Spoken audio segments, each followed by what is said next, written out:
Gunners Collective. Back at it, you already know. Ba-da-ba-ba-ba-ba-ba. Yes, it's another one. Ba-da-ba-ba-ba. I said another one. Ba-da. Guard! I said another one. As I said, bye up, bye up, bye. All as you can tell by that thumbnail, yes, it's another one. You see my jaw connected to my eye bone? Yes, that's how it is. Like sometimes you got to take that L. Sometimes it is what it is when it is what it is. You know, everyone's tough. Everyone's a tough guy till they get hit in the mouth. Say that 3 times. I said, who said that? Orale, Tyson. Now, you got to understand in a Melusa in a direct fashion, there's a lot of prison genre people that talk about high-powered stuff. Pegadas, doing hits and whacking people and all that. And you notice how no one ever loses in that genre? Nothing but a gang of winners, gang of heroes. You know, at one point in time, I considered myself part of that genre. And then I realized, hey, you're not part of this shit. You're just a Mexican that got incarcerated. You know, so I had to pull myself up out that realm and keep it respectful. But one thing I do know is I took an elbow. I took plenty of elbows. A lot of L's, right? People always talk about the dubs. They always talk about W's, but never give their L game up. Well, let me tell you one story about me taking an L indubitably. I came up short. I came up shorter than short. This guy knocked the butter off my biscuit, the shit off my shingle. It was an ugly situation, but I took it like a man because I had no choice, right? I had no choice, that's it, right? So trip out. I'm in a dorm setting, and this was actually a gymnasium that was converted to a dorm, you know, and the setup was, it was a big, you know, like a big gym. At one point in time, there was probably weights, basketball courts, things of that nature. But now there was three tier high bunks, meaning there was a bunk on top, in the middle, and the bottom. You definitely didn't want to be on the one in the middle because that's going to bump your head, you know? So everybody wanted to be on that top bunk. That was the bunk to be on. Now, it's a lot more privacy in a cell, but the one perk in a gymnasium or in a dorm setting is that the wiggleization is real. You can wiggle a little bit. You can get your little culebra on. You can slide and slip around, get tattoos, bus spreads with your homeboys, you know, work out, whatever you want. It just seems like a little bit more freedom. You know, it seems like the program never shuts down. Even when it's program shutdown time, vatos are still getting their smoke on, their whatever they're into on. So there's definitely a lot going on in the gym. Now, you have to stay aware because, like I said, there's a lot more people, so there's a lot more going on. You know, things could be going on over here that are necessarily not going on the other side of the gym, and it could affect everybody. So we're definitely always on alert, looking out, you know, what's going on. At this particular time, at this place, I had about 5 or 6 homeboys, righteous, good homeboys that I latched onto. They latched onto me. We were homeboys. You know what I mean? You don't try to kick it with everybody. You get your little ramfla. We were kind of doing it like why ramfla style. My 5 or 6 homeboys, these are the ones I played pinochle with, spades with. Every time we went to the chow hall, we were together chopping it up, grab our cups, let's go, homie, and do our thing. These were my camaradas, my homeboys. I knew I could depend on them, or at least I thought I could. Like they could depend on me. Oh, yes, they could, right? So I definitely was back to that YM mentality, like, damn, I got a few homeboys, that's all I need, homie. We're about our shit, right? But we throwing our chests out like West and on pow, boom, putting it out there, a little bit. Maybe we're acting a little too tough for our, too big for our britches. But at the same time, this is prison, and who isn't? You know, so we definitely were walking around there with our chests out. Now, we weren't bullying nobody, you know what I mean? We weren't using those tactics. We were just trying to stay out the mix, do our time. But we definitely weren't taking no shorts. I mean, we weren't no punks. We were deep in a mix, okay? We were making a little feria. We had a little few things going on that I can't speak on here. But let's just say we were winning.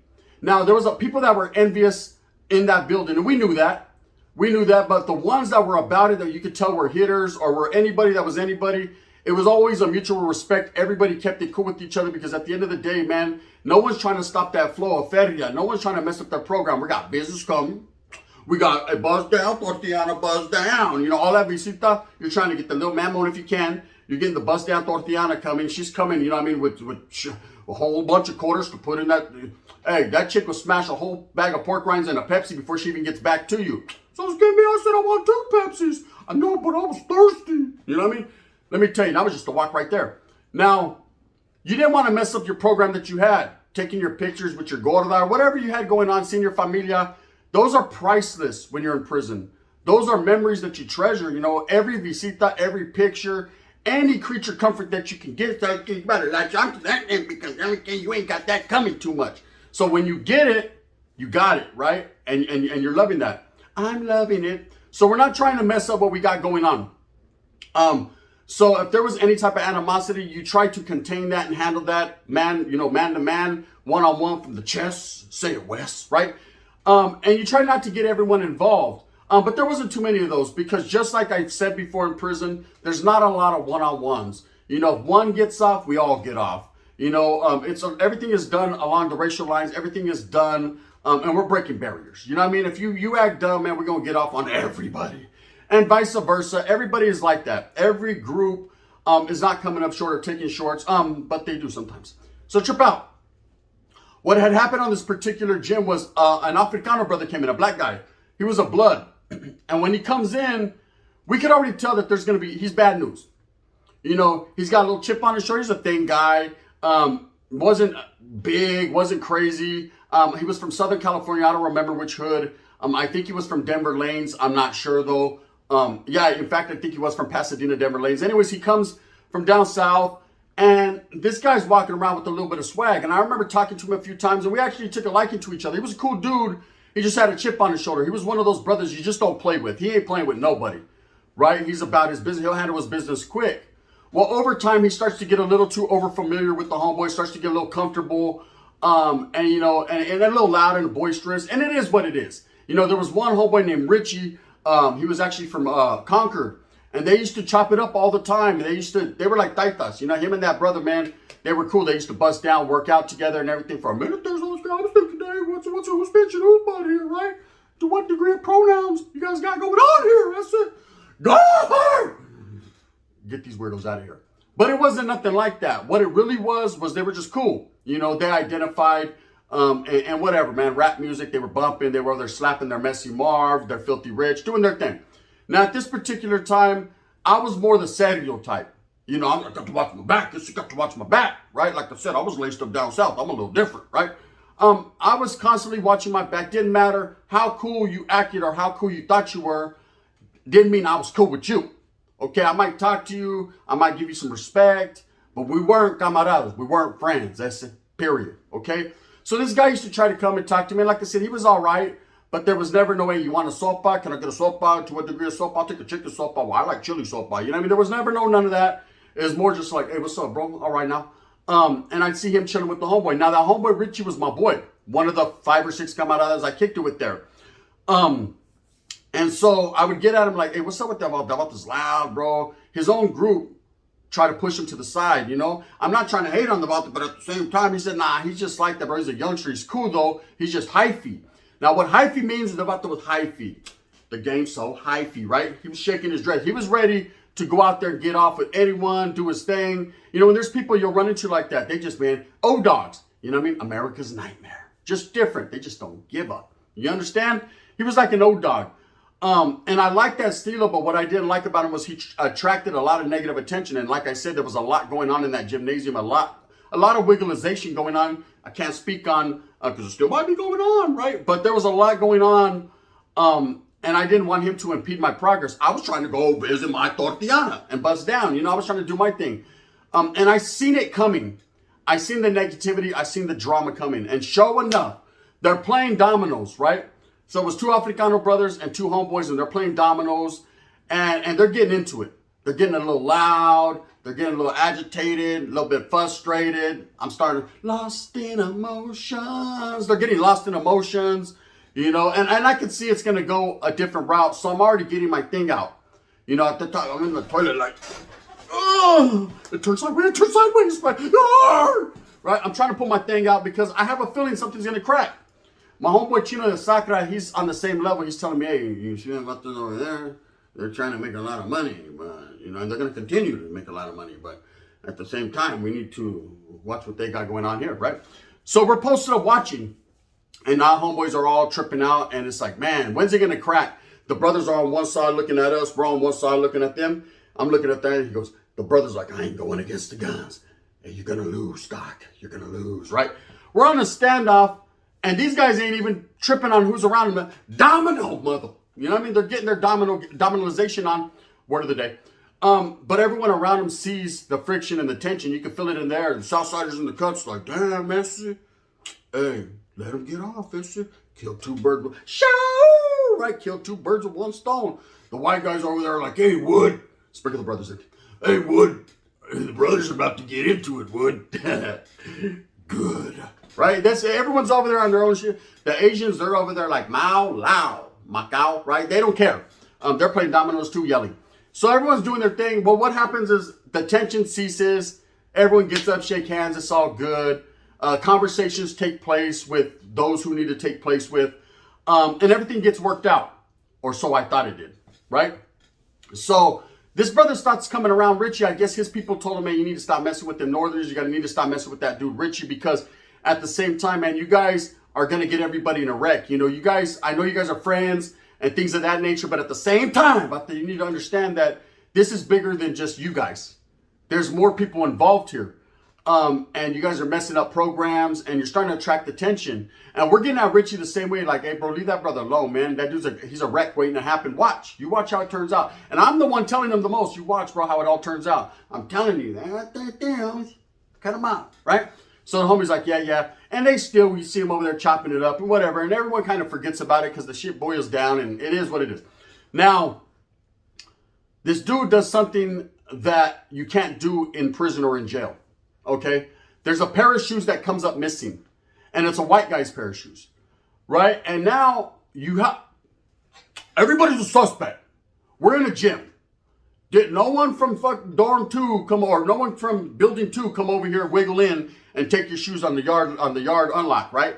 No one did that. No one's doing that. It has to be someone in this gym. So, you know, just like anywhere else, the streets talk, you know what I mean? The bunks talk as well. You know, word on the curb is that it's this brother, man, from PDLs, man, Pasadena, Denver Lanes, right?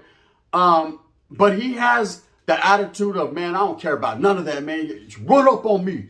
Blood on power, run up on me, right? So everyone's like, man, everyone's scared to approach him. I'm going to be honest, man. A lot of officers are scared to approach him. I see the white guys over there, and again, this is none of our business, but no one likes a jailhouse thief.